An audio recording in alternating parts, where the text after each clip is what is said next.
The surgery's painful. Even though your incision is this long, the surgery's still very painful, right? Remember, you have 60, 80 pounds on top of it. I'm sorry, I can't change that. A pill's not gonna change that. Your body has to heal, right? We gotta recondition muscles, recondition your core. That's gonna take time and hard work. I can't fast forward that, no one can. You have to take the baton and run with it. You have to do the hard work to optimize the recovery from surgery, right?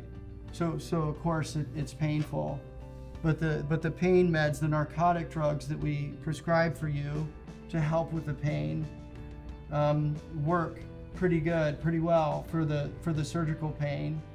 You know, of course they don't work great for nerve pain. They don't help get oxygen to the nerve, but they do help with the surgical pain. So this is why we prescribe narcotics like Norco or Percocet. We want you to use those to avoid suffering, to avoid some of the surgical pain. But remember, they don't fix anything. They're there just to ease the pain so that you can be more active, right? For a while after surgery, you're going to need to take the pain meds fairly regularly to try to stay ahead of the pain. It's not realistic to have no pain, we've discussed that, but we don't want you suffering either. So try to take the pain meds to stay ahead of the pain. They'll be more effective this way.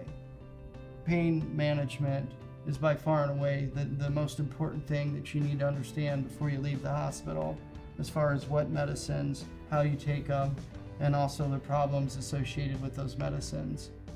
Is these narcotic pain drugs like Norco or Percocet or morphine, they shut your bowels down. You become constipated, and you need to be comfortable with the idea of how to alleviate the constipation. We want you to stay as regular as you were before surgery. So stool softeners may not be good enough. You may need actual laxative. So Senna tablets or Miralax powder are almost certainly going to be necessary so long as you're on Norco or Percocet. We'll give you paperwork at the time of discharge that'll have more explicit instructions. But remember, the whole point of this surgery is to get you more active.